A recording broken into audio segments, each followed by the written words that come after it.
Hare Krishna. Jaya Radha Madhava Kunja Bihari.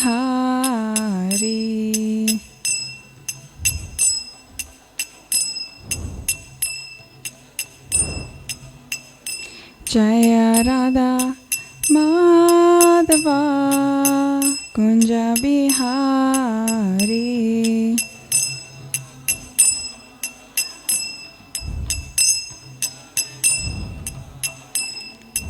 Gopi Janavallabha Girivaradari.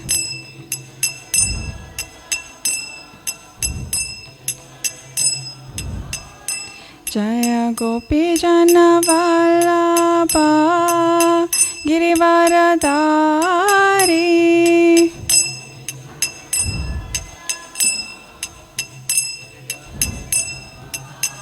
Yashodanandana Braje Janaranjana.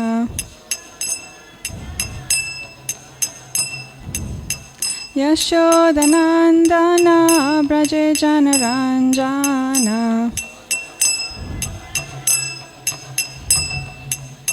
Yamuna Tira Vanachari.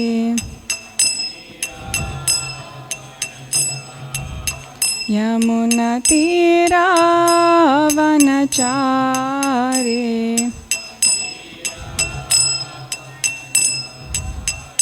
Jaya Radha Madhava Kunja Vihari.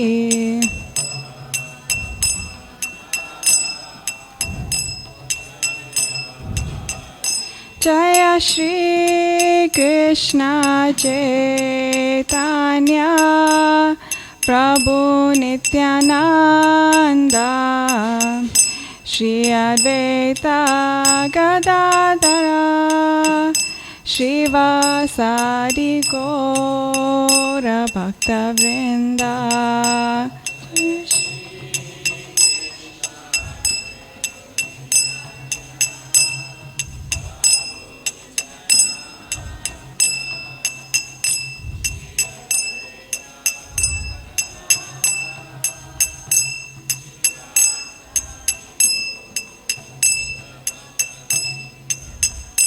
Hare Krishna, Krishna Krishna, Hare Hare, Hare Rama, Rama Rama, Hare Hare.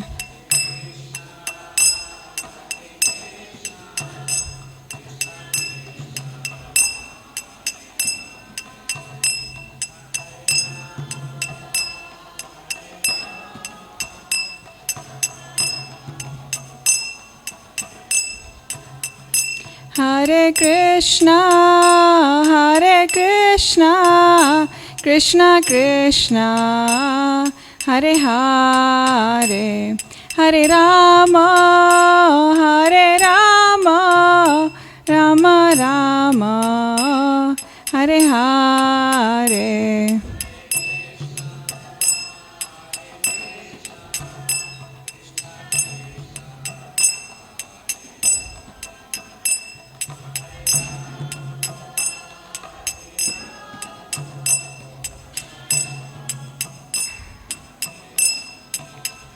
Hare Krishna,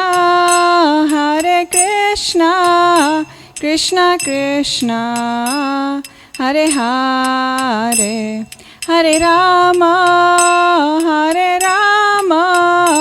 Rama Rama, Hare Hare.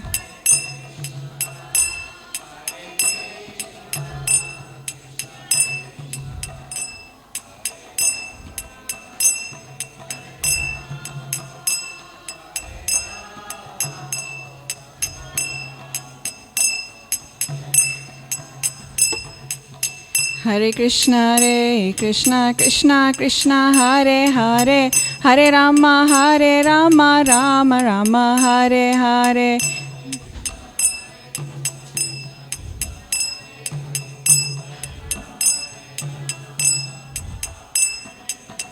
Hare Krishna Krishna Krishna Hare Hare, Hare Rama Rama Rama Hare Hare.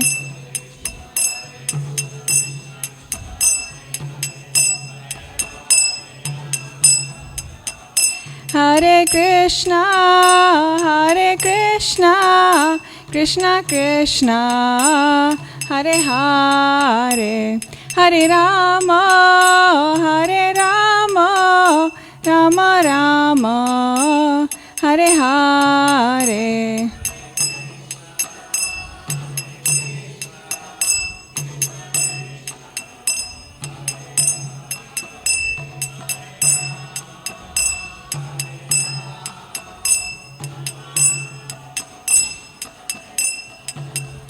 Hare Krishna Krishna Krishna Hare Hare, Hare Rama Rama Rama Hare Hare.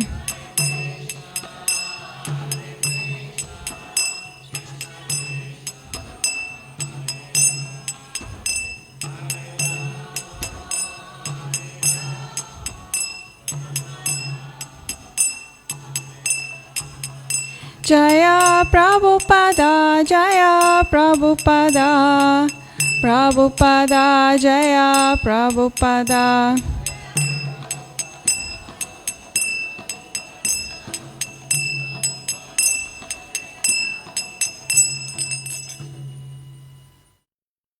Srila Prabhupada ki jai.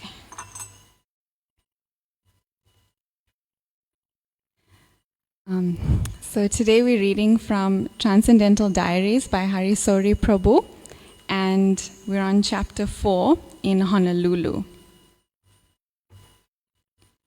Om Jnana Timirandasya Gyananjana Shalakaya Chakshur Unmilitam Yena Tasmai Shri Gurave Namaha.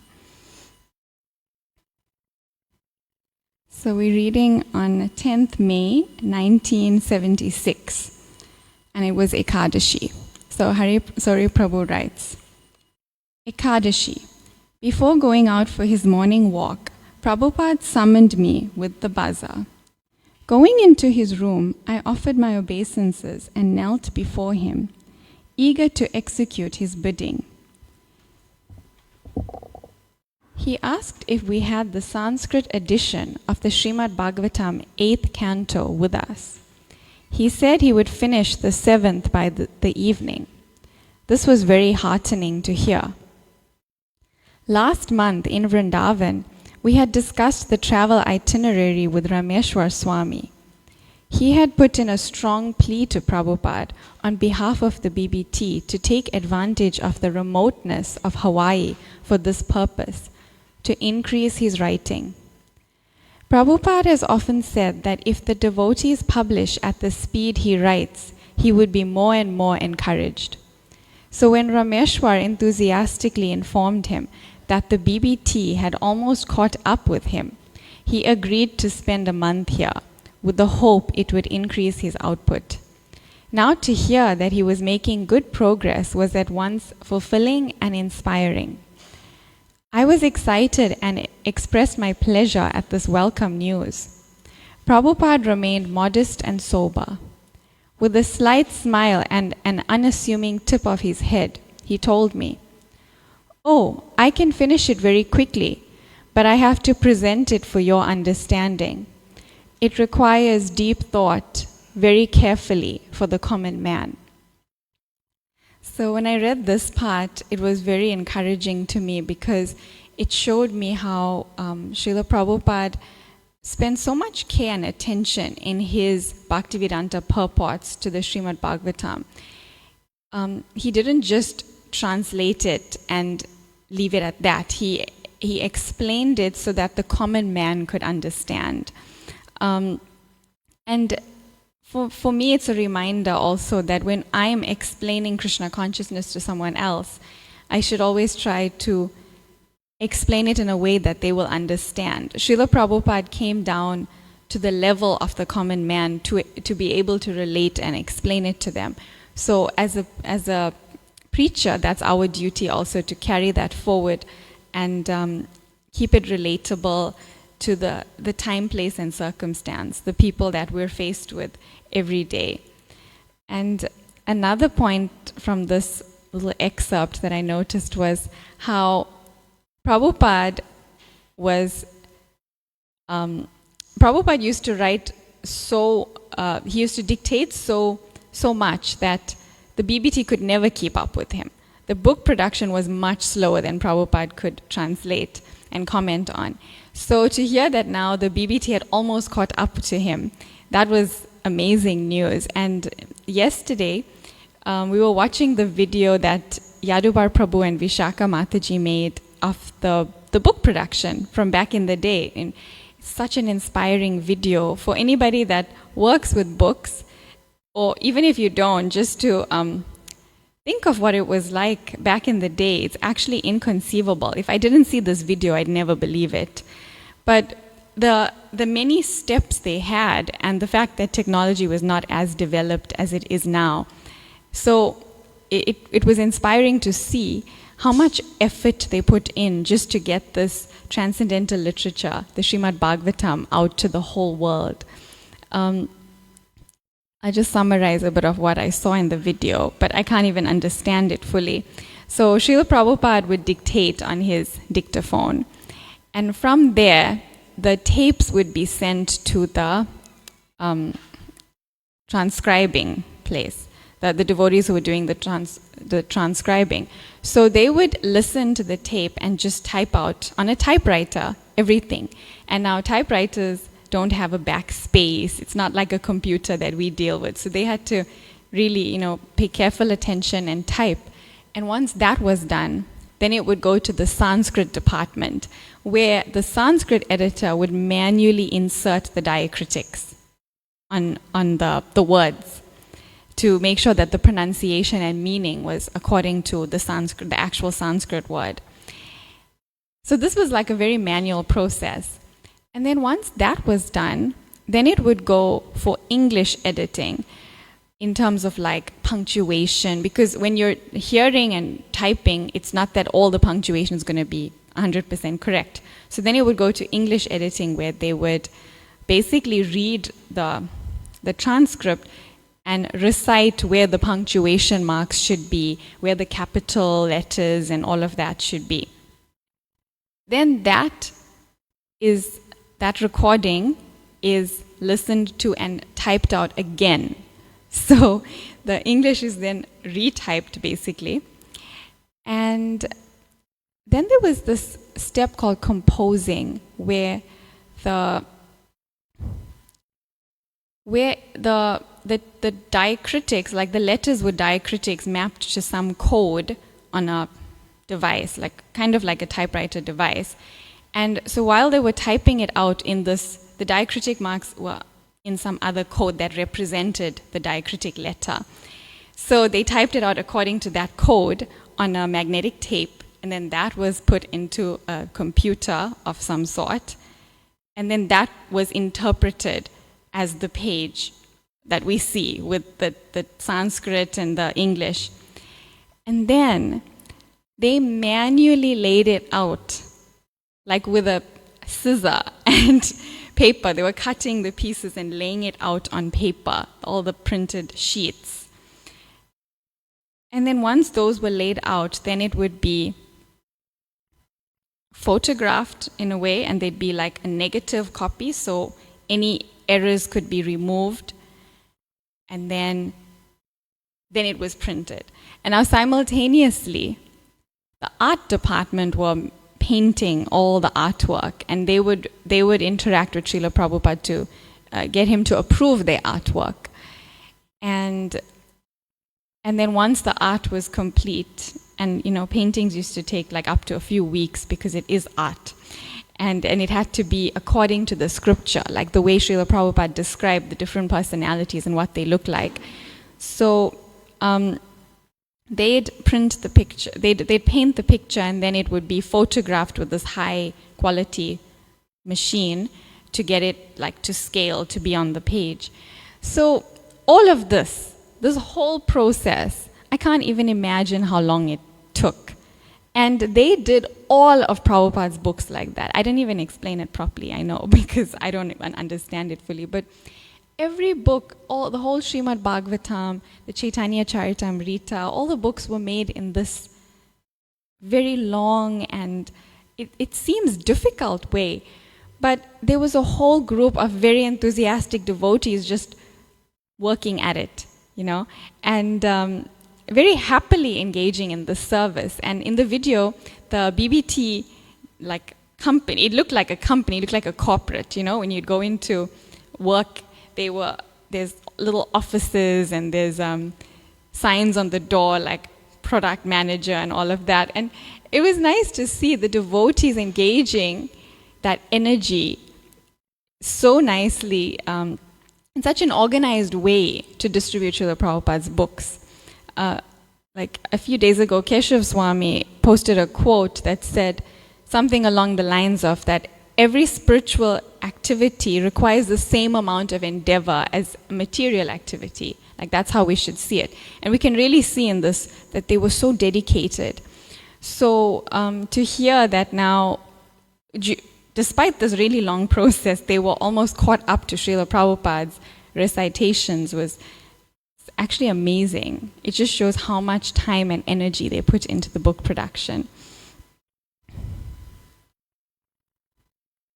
Prabhupada's class emphasized his presentation of Srimad Bhagavatam as his most important work. It is not a mere product of his scholarship, but a deeply realized penetration into the very essence of life, the problems that haunt all men, and solutions with which to exorcise them. The verse continued with an inquiry from Parikshit Maharaj as to the value of prayaschita, or atonement for sinful acts. A person knows sinful acts are injurious to him because he sees criminals are punished by the government and rebuked by people in general. He also hears from scripture that one is thrown into hellish conditions in the next life. And yet, still a person commits sinful acts again and again.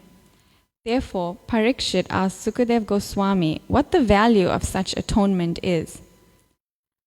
After condemning the so-called scientists and philosophers who think life is merely chemicals, and after explaining the Bhagavatam's analysis that life is spirit, Prabhupada pointed out to his attentive audience that Parikshit Maharaj, the emperor of the world, submissively inquired from Sukadev Goswami. Because, Prabhupada said, he is the disciple and son of Vyasadeva. So this is parampara. One should learn from the right person. That is perfect knowledge. We are sticking to the Krishna consciousness movement to receive perfect knowledge. If we change, if we become so rascal that what has been spoken in Vedic literature, there is beyond something, then we are rascal. There is no beyond. This is perfect knowledge. He explained very clearly the proper way to receive this perfect knowledge. Our process of Vedic knowledge is how to surrender. Not that I hear and reject it. That is not the way. That is another rascaldom. Surrender means you first of all be convinced that the person whom I am going to accept as guru, whether he actually can give me the knowledge, that is wanted. Therefore, before taking guru, the system is, for 1 year, the prospective disciple should hear from the person and then decide. And similarly, the guru also should see a person is actually submissive or not. That is Vaishnav injunction, Hari Bhakti Vilas. Prabhupada defines submission, intelligently serve. It is not that he is checking the guru, how my guru is learned. No, the submission is there. But when the guru says something he may not understand, that concession is there. Pariprashnena, you inquire. Therefore, he said, Parikshit's question was very intelligent because as a king, he knew practically that criminals repeatedly commit crimes even after going to jail. And medical patients repeatedly become diseased even after undergoing troublesome and painful treatment. because neither can stop their bad habits. This is student. Just see how intelligently the question is put. Shukadev Goswami said that for any sinful action, atonement, one has to atone. So he immediately catches this word, this intelligent disciple, that what is the value of this atonement if he cannot correct himself to commit the sinful activity? Then what is the value of such atonement? This is a very nice question. We shall discuss tomorrow. So this little excerpt here speaks about the guru-disciple relationship and how it's based on submission, inquiry, and service. In Bhagavad Gita it is said, Tat vidhi pranipatena pariprasnena sevaya upadekshanti te jnanam jnaninas tattvadarshana. Just try to learn the truth by approaching a bona fide spiritual master. Inquire from him submissively and render service unto him. He will reveal the truth. He will reveal knowledge to you because he has seen the truth. So here he is describing how we shouldn't, Srila Prabhupada is describing how we shouldn't doubt the Guru unnecessarily. We shouldn't be challenging. We shouldn't have a challenging mood. We should always have a mood of submission.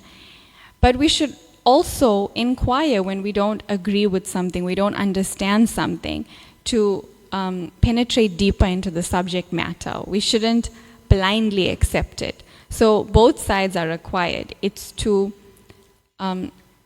be submissive and not be challenging, but also not to blindly accept anything without inquiring about what it actually means.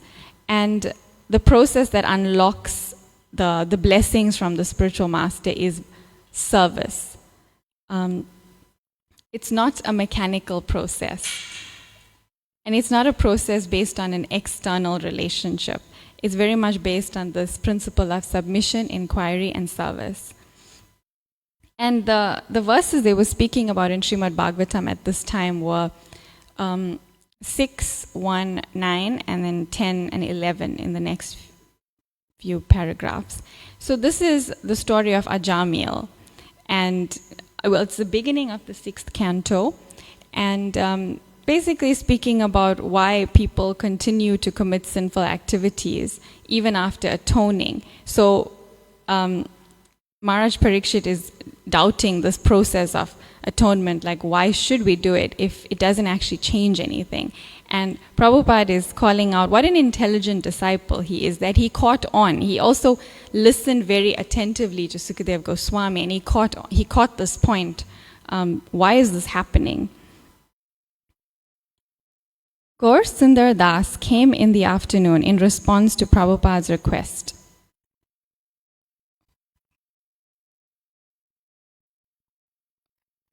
He was polite and well-groomed and stayed about half an hour. Saying very little, he listened quietly to all Srila Prabhupada told him. Dealing very kindly but frankly with him, as a loving father does an errant son, Prabhupada indirectly addressed Gaur Sundar's establishment of his own ashram. He told him that he did not mind if he wants to become a guru. In fact, he said, that is required, for he wants all his disciples to become gurus. But he stressed the standard should not be changed. Do not manufacture your own process, he told Gaur Sundar. When Gaur Sundar took his leave, Prabhupada commented that although Gaur Sundar has sat and politely smiled or nodded his head as if in agreement, whether he actually understood what he told him was another thing. Sukadev cooked some special potato patties today as an extra Ekadashi preparation. Another devotee, Satyadev Prabhu, gave him the recipe: boiled potatoes mixed with Ekadashi flour and cooked peanuts are made into small cakes, which are then deep fried in ghee. They delighted Srila Prabhupada. He asked Sukadev with boyish innocence, "Oh, you have made these?" When he tasted them, he smiled brightly. "Oh, very good." During the past couple of days, Srila Prabhupada has complained he has not slept well because of feeling ill with dizziness and passing too much urine. Pradyumna gave him some Brahmi oil which he brought from India. It is a green oil students often use to cool their brain so they can concentrate on their studies. Prabhupada had me massage his head and temples with it.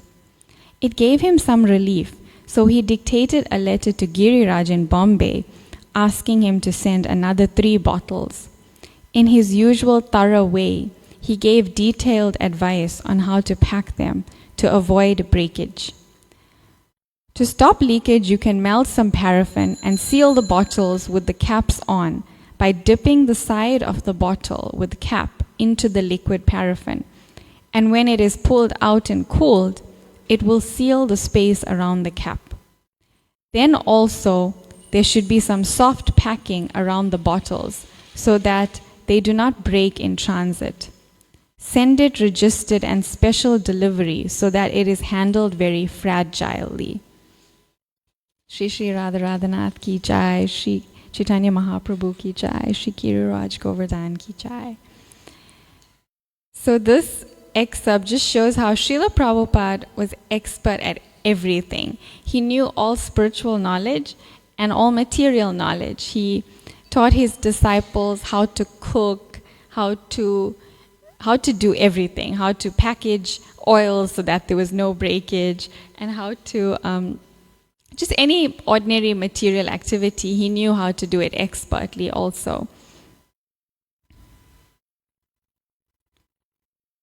At 9:15 p.m., he called for me.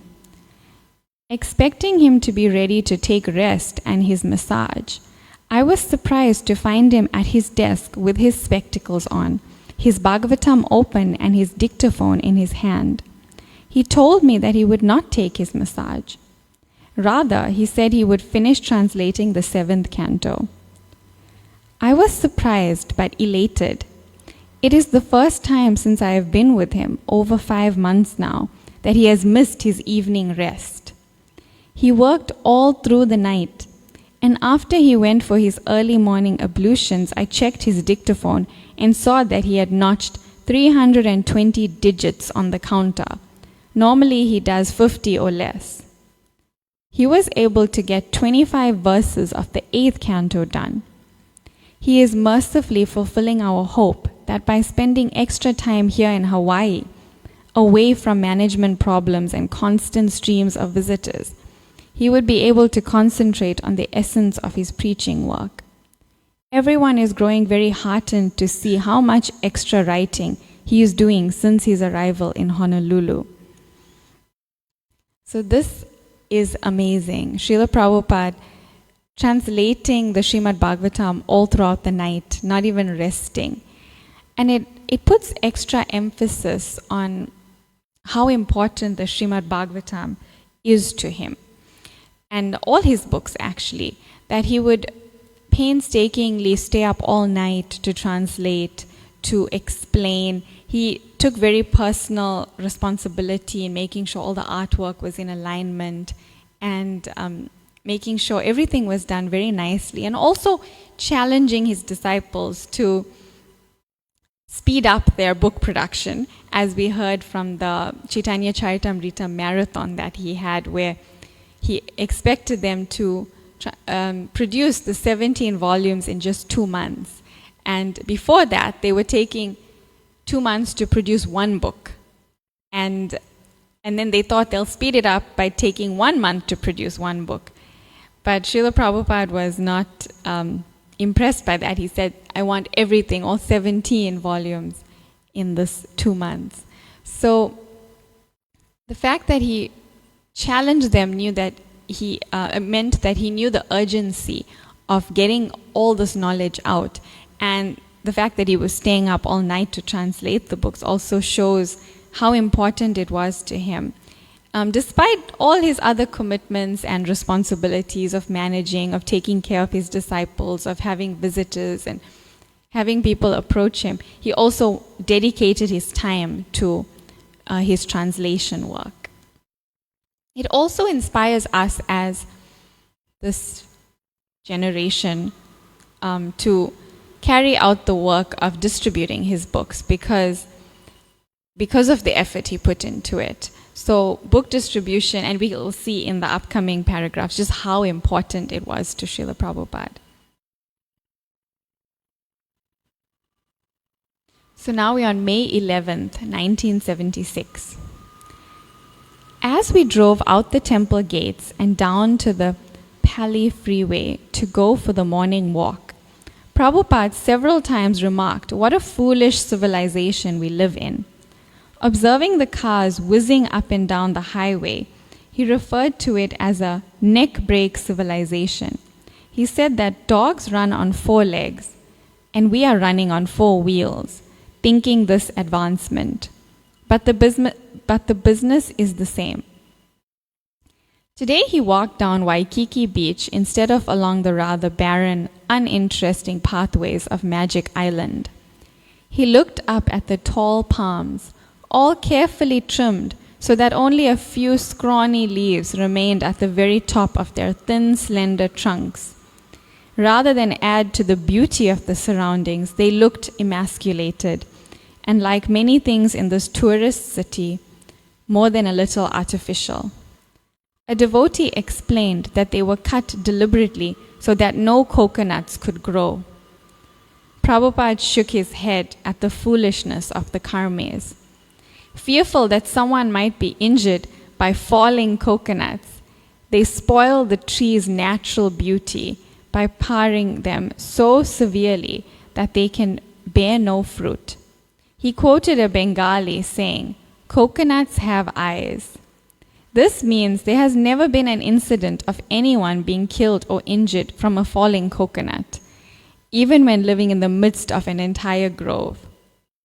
Prabhupada enjoys drinking a glass of fresh dab juice every afternoon after awakening from his post-lunch nap.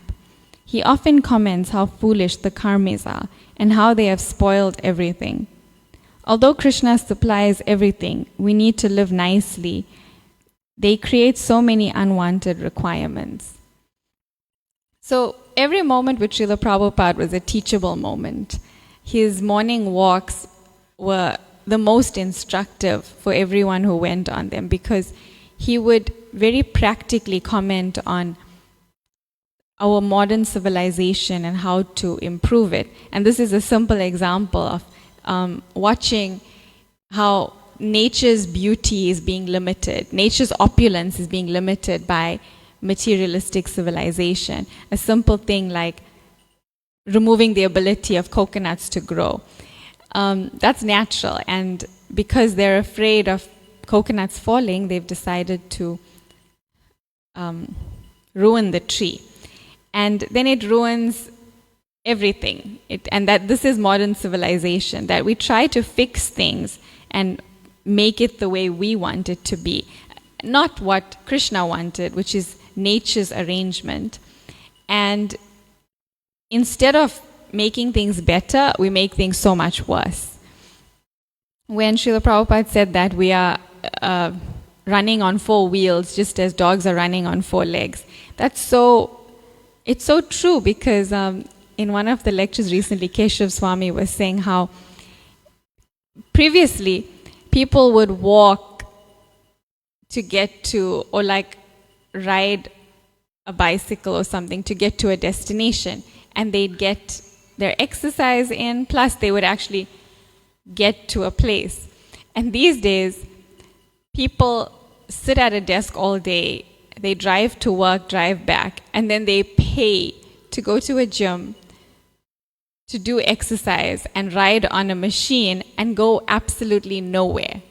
So he said that if people from the previous generations saw what we were doing, they think we're crazy, because they used to actually accomplish something by they used to go somewhere and get their exercise in, and here we are not going anywhere, and we're paying to not go anywhere just to get exercise in. So Srila Prabhupada made all these things very apparent about modern civilization, and how the way Krishna arranged everything is actually perfect.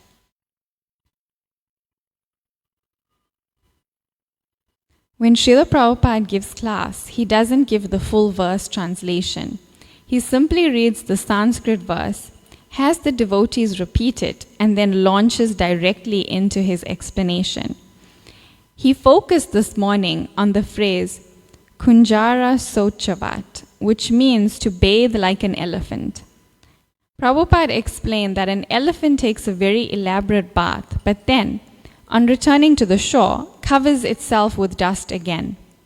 Similarly, a criminal is repentant in jail and vows not to commit any more sinful acts. But as soon as he gets out, he associates with other criminals and again becomes implicated. He said Parikshit Maharaj compared the process of atonement to such bathing. Therefore, he said that Parikshit Maharaj very intelligently passed the test set by his spiritual master. So as the student is intelligent, the spiritual master is also gradually giving him more intelligence. First of all, for an ordinary man, the atonement, punishment, he proposed. But when the intelligent student, Maharaj Parikshit, said, it is useless, then next proposal is given. He quoted the next verse and explained, if somebody is kept into darkness, then there is no need of this punishment or prayashita. So he proposes that the man in darkness should be educated, vimarshanam, means cultivation of knowledge, culture. So where is that culture? There is no culture. We propose that the beginning of culture is no illicit sex. To establish his proposal, he pointed out that there is no marriage in dog society. In human society, there is. But, Prabhupada observed, nowadays marriage is being avoided, just as it was predicted to happen 5,000 years ago in the Bhagavatam. Although people now think themselves to be very advanced in knowledge, he said they are actually full number one. Ask any so-called scholar that, what is the aim of life? He cannot say. The aim of life is the same like the dog. Eat, drink, be merry, and enjoy, and die. That's all. So where is the education? If one has no sense to understand Krishna consciousness or God consciousness, he is no better than the dog or cat. No credit. According to Vedic civilization, anyone who is thinking, I am this body, and doing accordingly for the bodily pleasure, he is working so hard. So that is not knowledge. Here it is suggested that prayashitam vimarshanam. If you want to be saved from the tribulation offered by the material nature, then you have to be very thoughtful, thinking what is the actual position. That is the beginning of Vedanta Sutra, that you inquire about Brahman, the absolute truth. This human form of life, don't spoil it like cats and dogs, eating, sleeping, mating, and dancing. No. So same dancing, same eating can be utilized when it is in Krishna consciousness. Simply by dancing and chanting and taking prasadam, you'll be learned scholar. So Srila Prabhupada continues explaining the verses about atonement and why atonement is actually useless if there's no change of heart. So he said rather than making someone atone for their sinful activity, we should educate them in spiritual culture, in Vaishnav behavior. And in the process of Krishna consciousness, in the chanting, dancing, feasting, then actually the heart becomes purified and the desire to commit sinful activities will diminish and eventually be destroyed. So instead of committing sinful activities and then performing some atonement and keeping that and then continuing to commit sinful activities and atoning and the cycle continuing, to really uproot those sinful desires within the heart, we need to take up the process of Krishna consciousness.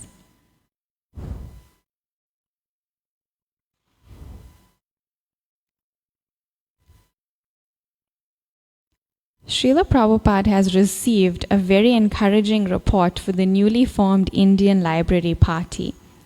The 4-man team, led by Library Party veteran Mahabuddhi Das with Amoga Das, Bhugarbha Das, and Mahavishnu Das, has taken 38 standing orders of both the Srimad Bhagavatam and Chaitanya Charitamrita after only 2 weeks of operation.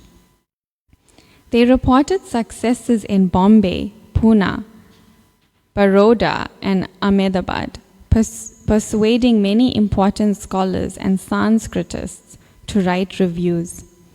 The party plans to move to New Delhi and then join Yashodanandan Swami in the south. Prabhupada is so pleased with these devotees that he wrote to Gopal Krishna and Tejas Prabhus and ordered them to make sure that a sufficient stock of books is available at all times, at least 300 of each and every volume, so that all the orders can be filled immediately. Ever thoughtful of his chief mission, he also replied to a letter from Sri Govinda Das in Chicago, who had written asking for a new engagement after being replaced as the temple president.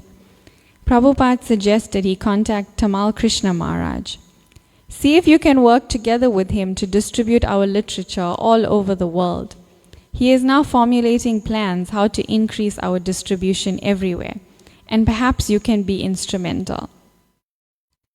So here it's further emphasized how important book distribution was to Srila Prabhupada. He was so encouraged when this order of the Srimad Bhagavatam and Chaitanya Charitamrita came, that he personally wrote letters of appreciation to his disciples.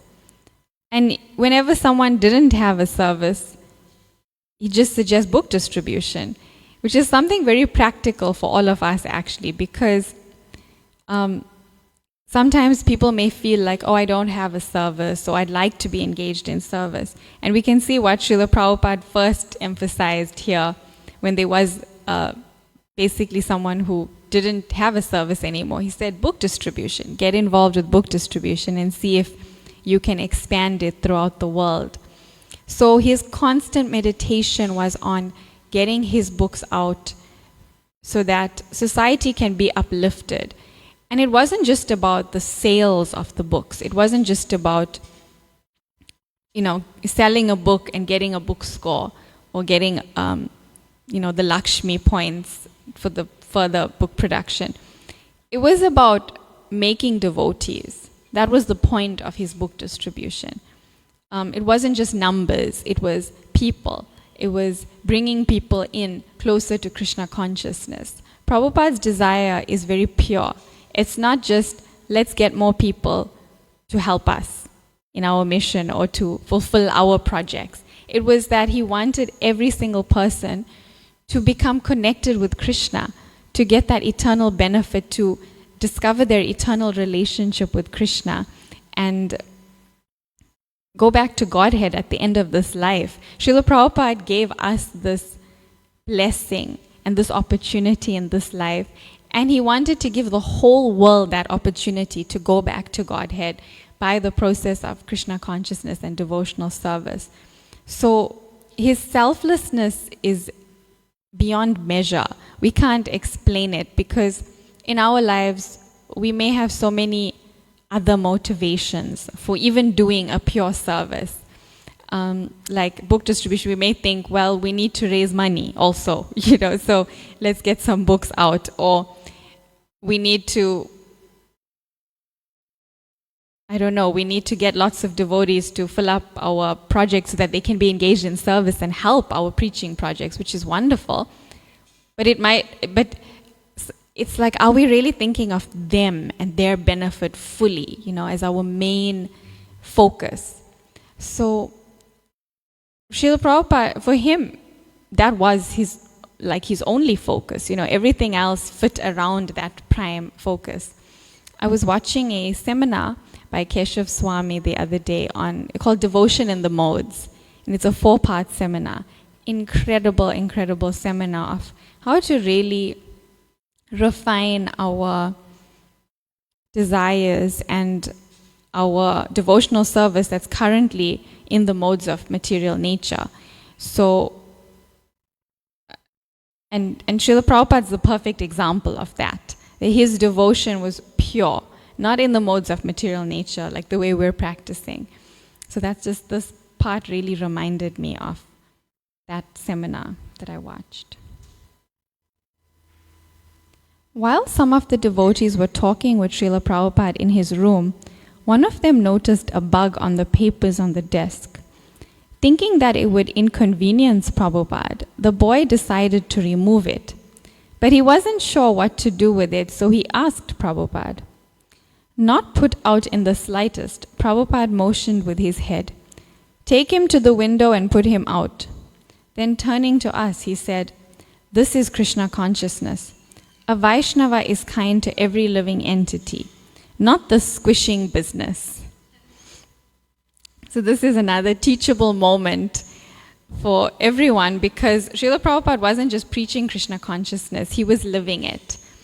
Krishna consciousness means Vaishnava is kind to everyone. And he was practically showing it by being kind to even the bugs, even the living entities we really want to get rid of. And I know for me this is a big challenge with the mosquitoes. It's very, very difficult. But yeah, my brother will capture them in a little container and take them outside and be very kind. So it's good to see these living examples around me. But it's difficult. It's a difficult mindset to have, that every single living entity deserves kindness. And Srila Prabhupada showed that expertly. So now we're on May 12th, 1976. Hardly a day goes by without Prabhupada engaging us in some discussion on science, and this morning's walk was no exception. Radha Ballabha Das is visiting from Los Angeles, and as we walked along the ocean front, he told Srila Prabhupada how his mother was a nurse. She used to tell him that she had seen many people die, and that it was very nice. It was very peaceful. Your mother is also peaceful? Prabhupada asked him. She's dead, Radha Ballabha replied. He said he had asked her to chant Hare Krishna because she was dying, but she thought she could fight it. She lost the fight. Sukadev Prabhu tried to argue that death is like sleep. So what is the wrong with dying? Why should we be afraid of death? He said that we will simply go to sleep. It will be very comfortable. But after sleep you have to wake up again, Prabhupada countered, and you have to bark like a dog. Give me food, give me food, give me food. Gao, gao, gao. You are awakening like a dog and bark and disturb others. That is your mistake, that you are sleeping forever. But if I am going to wake up again, then why should I want to stop it? I go to sleep, I wake up, Sukadev said. Prabhupada shook his head. You are going to wake up like a dog. And he wasn't talking figuratively. That is the privilege. You sleep for 7 months and then you wake up as a dog. The body is changed. That you do not know. That is ignorance. Die means you sleep as a man and you wake up as a dog. Prabhupada was willing to give the scientists credit for their achievements, but, he said, our protest is that they should not try to say there is no God.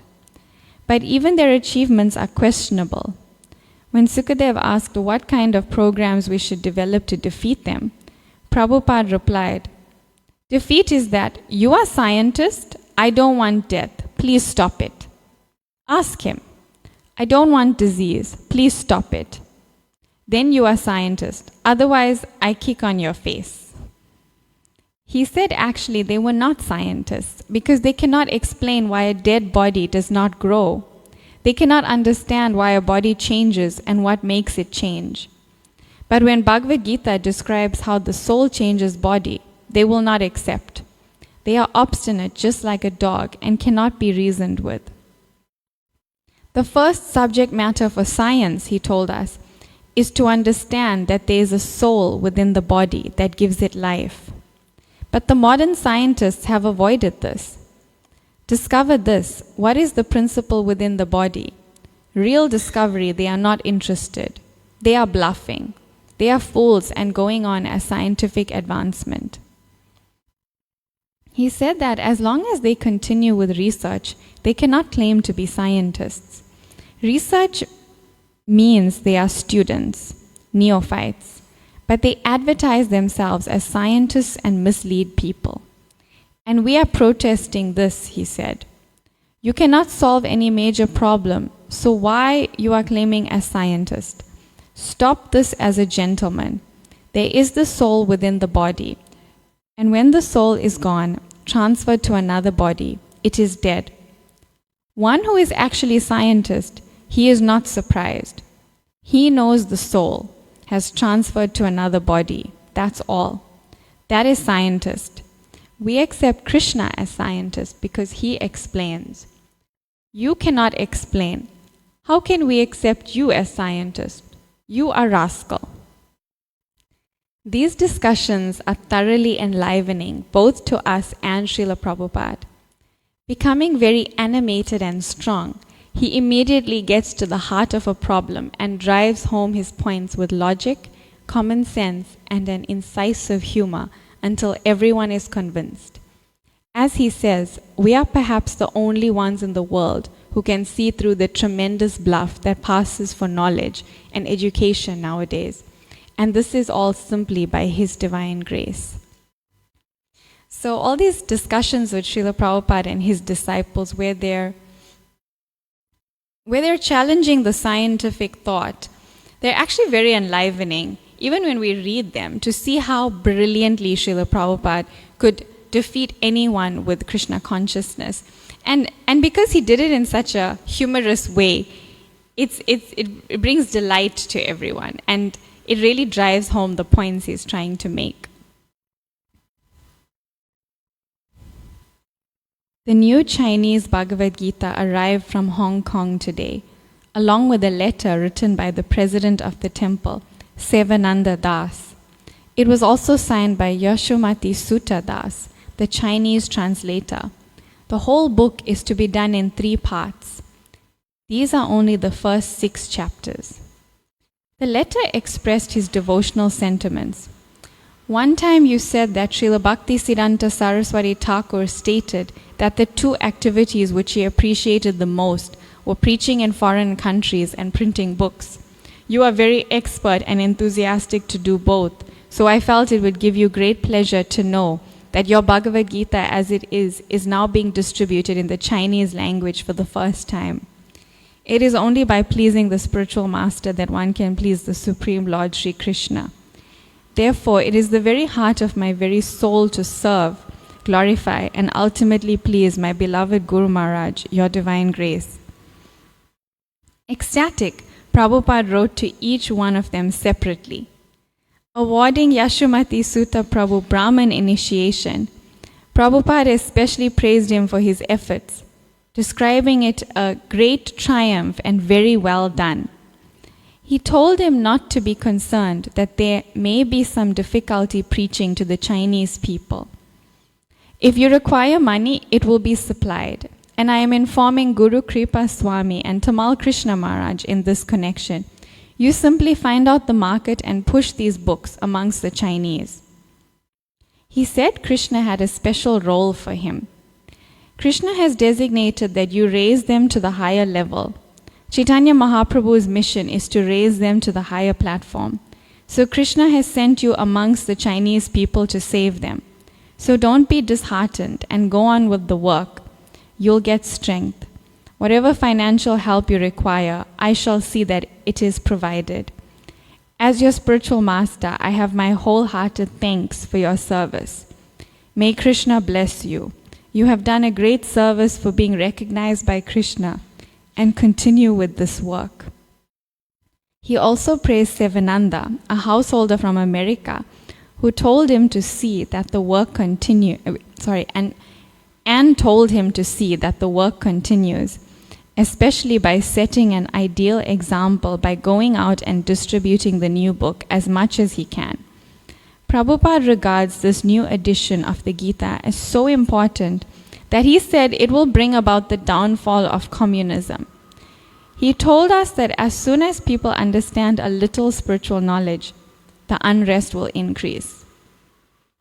This is amazing because when we look at the Chinese yatra now, it's growing so nicely. So many senior devotees are visiting, and that was once a time. There was once a time when, it was very difficult there. Just like Russia, same thing with extremely difficult to preach in Russia. The devotees underwent so much difficulty, being arrested, being put into all kinds of places where they were given like medication to change their psychological state and all of that, to like reprogram them. But they never quit. They never quit this work of preaching Krishna consciousness. And now look at the Russian devotees and the Russian temples and how it's grown there. So the same thing is happening in China, and it's so nice to see this was the beginning, which really pleased Srila Prabhupada, that he actually wrote to each of his disciples separately. With no visitors, the evenings are quiet, and Srila Prabhupada has been reading or chanting. But tonight he suddenly decided to play the harmonium. Not wanting to miss such an opportunity, Pushta Krishna Maharaj and I sat behind him to listen. Prabhupada looked over his shoulder at us. I thought he might mind the intrusion, but he said, "So, bring the kole and kartals." We hurriedly brought the instruments and, feeling very privileged, accompanied him as he sang the Dasavatar prayer. We were also able to record it. I really love Srila Prabhupada singing Dasavatar Stotra. Actually, in that video I was watching of the book production, they have Prabhupada singing, this was the Sat Goswami Astakam, but I really love when he sings both of these prayers, actually, the Dasavatar Stotra and Sat Goswami Astakam. It's just something else. It really enlivens me. Prabhupada is translating like anything now. He ran up 290 digits on his dictaphone again during the night. In fact, he is doing so much that Pushta Krishna Swami feels completely overwhelmed. Between doing the mail and transcribing Prabhupada's dictations, he barely has time to leave his typewriter. A few days ago, he asked me to take over responsibility for recording the conversations and lectures, and I gladly complied. Everything we record is sent to Los Angeles and then made available to all the devotees in the movement via the Bhaktivedanta tape ministry. So it is a service I'm very happy to do. So in all of these excerpts we read from Hari Sauri Prabhu's diary, it's just the focus is book production and book distribution. And even sharing the tapes, sharing the lectures, the morning walks, and all recordings. It's all about getting the Vani of Srila Prabhupada out to the world. And it's true that Prabhupada had the vision that his instruction would outlast his physical presence. So he focused so much on emphasizing his instructions through his books, his lectures, his morning walks, and all recordings, and everything was distributed so nicely throughout the society for the upliftment of all the devotees. So I feel very inspired having read this. Also, being involved a little bit in producing books, seeing the video of the previous book production, all I can be is thankful that it is not like that anymore, and thankful for the progression of technology, because I feel like now it's so easy to produce a book. Even though there's always difficulties, it's so much easier than before and what they went through. And it's surprising how few errors there were, despite their process. Like, it was a very difficult process. You'd expect it to be full of errors just because of the time crunch and how long the process was. But it's amazing how the books came out through that production process. So I'll end here, and if there's any comments or any other inspirations anyone wants to share, please do, or questions, anything.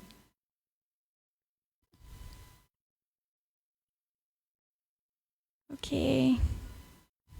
Hare Krishna. Srila Prabhupada ki jai.